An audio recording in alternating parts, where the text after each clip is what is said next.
আসসালামু আলাইকুম রহমতুল্লাহ।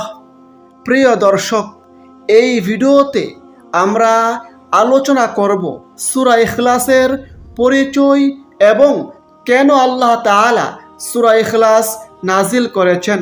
সেই সাথে আলোচনা করব সূরা ইখলাসের ফজিলত কি, কোন সময় কতবার সূরা ইখলাস পড়লে জান্নাতের খাজানা লাভ হবে, গুনাহ খাতা মাফ হবে, বালা মুসিবত দূর হবে, অভাব অনটন থেকে মুক্তি পাবেন, আল্লাহ তাআলার সন্তুষ্টি লাভ হবে। সর্বশেষে আমরা সূরা ইখলাস বিশুদ্ধভাবে অর্থসহ শিখব ইনশাআল্লাহ। সুতরাং গুরুত্বপূর্ণ ভিডিওটি না টেনে সম্পূর্ণ দেখুন এবং প্রিয়জনের কাছে শেয়ার করে দিন। আর আমাদের চ্যানেলের নতুন দর্শক হলে চ্যানেলটি এখনই সাবস্ক্রাইব করে পাশের বেল আইকনটি অল নোটিফিকেশন করে রাখুন, যেন পরবর্তী ভিডিওগুলো সহজেই পেয়ে যান। দর্শক, সূরা ইখলাস কোরআনের 112তম সূরা। এর আয়াত সংখ্যা 4টি। এ সূরায় আল্লাহ তাআলার পরিচয় সবচেয়ে সুন্দর এবং সংক্ষিপ্তভাবে উল্লেখ করা হয়েছে। এটি কোরআনুল কারিমের অন্যতম ছোট সূরা হিসেবে পরিচিত। যে ব্যক্তি এই সূরাটি পাঠ করবে এবং এর মর্মার্থের প্রতি বিশ্বাস স্থাপন করবে, সে ব্যক্তি নিশ্চিত শিরক থেকে মুক্তি লাভ করে নিরেট তাওহীদবাদী হয়ে যাবে এবং আল্লাহর মুখলিস বান্দায় পরিণত হবে। এ সূরার শানে নুজুল প্রসঙ্গে হাদিসে রয়েছে, হযরত আনাস রাদিয়াল্লাহু আনহু হতে বর্ণিত আছে, খাইবারের কয়েকজন ইহুদি একদা আল্লাহর রাসূল সাল্লাল্লাহু আলাইহি সাল্লামের দরবারে এসে বললেন, হে আবুল কাসেম, আল্লাহ তাআলা ফেরেশতাদের নূর থেকে, আদমকে মাটি থেকে এবং পৃথিবীকে পানির ফেনা থেকে সৃষ্টি করেছেন। এখন আপনার রব সম্পর্কে আমাদেরকে জানান, তিনি কোন বস্তুর থেকে সৃষ্টি? তখন আল্লাহর রাসূল সাল্লাল্লাহু আলাইহি সাল্লাম কোনো জবাব দেননি। অতঃপর হযরত জিবরাইল আলাইহিস সালাম আল্লাহ তাআলার পক্ষ থেকে তার জবাব স্বরূপ সূরা ইখলাস নিয়ে আসলেন। অপর হাদিসে হযরত ইবনে আব্বাস রাদিয়াল্লাহু আনহু বর্ণিত আছে, একদা 7 জন খ্রিস্টান পাদ্রী আল্লাহর রাসূল সাল্লাল্লাহু আলাইহি সাল্লামের সাক্ষাৎ করে। অতঃপর তারা নবীজিকে বলেন, আমাদের বলুন আপনার রব কেমন, তিনি কিসের তৈরি? নবীজি বললেন, আমার রব কোনো জিনিসের তৈরি নয়, তিনি সব বস্তু থেকে আলাদা। এ প্রসঙ্গে আল্লাহ তাআলা সূরা ইখলাস নাজিল করেন। সূরা ইখলাসের বিষয়বস্তু। সূরা ইখলাসের 4টি আয়াতে 4টি বিষয়ের আলোচনা করা হয়েছে। প্রথম আয়াতে বলা হয়েছে আল্লাহ তাআলা এক এবং অনন্য। দ্বিতীয় আয়াতে বলা হয়েছে তিনি অমুখাপেক্ষী। তৃতীয় আয়াতে বলা হয়েছে জন্মের সঙ্গে তার কোনো সম্পর্ক নেই এবং চতুর্থ আয়াতে বলা হয়েছে তিনি অতুলনীয়। 4টি আয়াতের মূল প্রতিপাদ্য বিষয় হলো তাওহীদ বা আল্লাহর একত্ববাদ। সূরা ইখলাসের বৈশিষ্ট্য। সূরা ইখলাস এমন একটি সূরা যার মধ্যে আল্লাহ তাআলার একত্ববাদের বিষয়টি সুন্দরভাবে তুলে ধরা হয়েছে, যা অন্য কোনো সূরায় বর্ণনা করা হয়নি। দর্শক, সূরা ইখলাসের অনেক ফজিলত রয়েছে, যেমন সূরা ইখলাস পবিত্র কোরআনের 1/3 সমতুল্য। এ প্রসঙ্গে হাদিসে রয়েছে, হযরত আবু সাঈদ খুদরি রাদিয়াল্লাহু আনহু বর্ণিত আছে, একবার এক ব্যক্তি অন্য ব্যক্তিকে রাতে বারবার সূরা ইখলাস পড়তে শুনেছেন।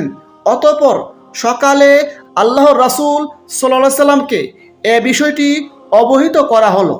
তখন আল্লাহর রাসূল সাল্লাল্লাহু আলাইহি সাল্লাম বললেন, ওই সত্তার শপথ যার কুদরতের হাতে আমার জীবন, অবশ্যই এ সূরা কোরআন মাজিদের 1/3 সমতুল্য।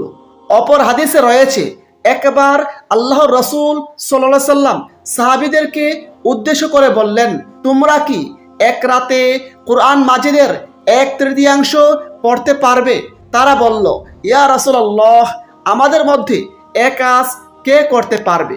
অতঃপর আল্লাহর রাসূল সাল্লাল্লাহু আলাইহি সাল্লাম তখন বললেন, সূরা ইখলাস কোরআন মাজিদের 1/3 সমতুল্য। সুবহানাল্লাহ। সূরা ইখলাসকে কোরআনের 1/3 বলার কারণ, কোরআন মাজিদ 3 ভাগে বিভক্ত। এক ভাগ আহকাম বা বিধিবিধান সংক্রান্ত, আরেক ভাগ জান্নাতের সুসংবাদ ও জাহান্নামের দুঃসংবাদ সম্পর্কে, এবং অন্য ভাগ আল্লাহ তাআলার নাম ও গুণাবলী সংক্রান্ত। শেষোক্ত ভাগটি সূরা ইখলাসে একত্রিত হওয়ার কারণে একে কোরআন মাজিদের 1/3 বলা হয়েছে। দর্শক, এখন কথা হচ্ছে, সূরা ইখলাস 3 বার পাঠ করলে কি 1 খতম কোরআন পাঠের সওয়াব পাওয়া যাবে? এর উত্তর হলো, এ সূরাটি 3 বার পাঠ করলেই পূর্ণ কোরআন মাজিদ পাঠ করা হয়ে যাবে, বা 1 খতম কোরআনের সমপরিমাণ সওয়াব হবে। এরূপ কথা হাদিসের কোথাও বলা হয়নি, বরং বলা হয়েছে সূরা ইখলাস কোরআন মাজিদের 1/3 সমতুল্য। এর মর্মার্থ হলো, এ সূরাটি যে ব্যক্তি বুঝে পাঠ করবে তার অন্তরে আল্লাহ তাআলার নাম ও গুণাবলী গেঁথে যাবে, ফলে সে ব্যক্তি শিরকি চিন্তা ভাবনা থেকে পরিচ্ছন্ন থাকবে। সূরা ইখলাসের অন্যতম ফজিলত হলো, সূরা ইখলাসকে ভালোবাসলে আল্লাহ তাআলাও আপনাকে ভালোবাসবেন। এ প্রসঙ্গে হাদিসে রয়েছে, আল্লাহর রাসূল সাল্লাল্লাহু আলাইহি সাল্লাম একজন সাহাবীর নেতৃত্বে একদল সৈন্যকে যুদ্ধে প্রেরণ করেন। তিনি যুদ্ধের দীর্ঘ সময় সূরা ইখলাসের মাধ্যমে নামাজ পড়িয়েছেন। সৈন্যরা যুদ্ধ থেকে ফিরে এসে আল্লাহর রাসূল সাল্লাল্লাহু আলাইহি সাল্লামকে এই বিষয়টি অবহিত করেন।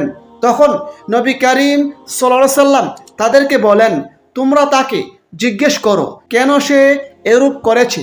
সেনাপতি বললেন, এ সূরায় আল্লাহ তাআলার গুণাবলী বর্ণিত হয়েছে বিদায় এ সূরাকে আমি ভালোবাসি।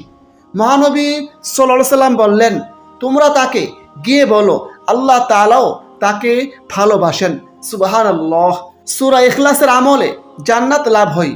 এ প্রসঙ্গে হাদিসে রয়েছে, একবার এক সাহাবী আল্লাহর রাসূল সাল্লাল্লাহু আলাইহি সাল্লামের কাছে এসে বললেন, ইয়া রাসূলুল্লাহ, আমি সূরা ইখলাসকে ভালোবাসি। তখন নবী করিম সাল্লাল্লাহু আলাইহি সাল্লাম বললেন, এ ভালোবাসা তোমাকে জান্নাতে প্রবেশ করাবে। সুবহানাল্লাহ।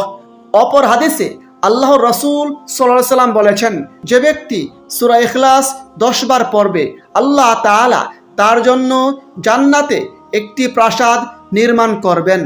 এক কথা শুনে হযরত ওমর রাদিয়াল্লাহু আনহু বললেন, তাহলে তো আমরা অনেক প্রাসাদের অধিকারী হয়ে যাব, অর্থাৎ অধিক হারে এ সূরা পাঠ করব, ফলে আল্লাহ তাআলা আমাদের অনেক প্রাসাদ দান করবেন। জবাবে আল্লাহর রাসূল সাল্লাল্লাহু আলাইহি সাল্লাম বললেন, আল্লাহর দান আরও প্রশস্ত, আরও উৎকৃষ্ট। সুবহানাল্লাহ।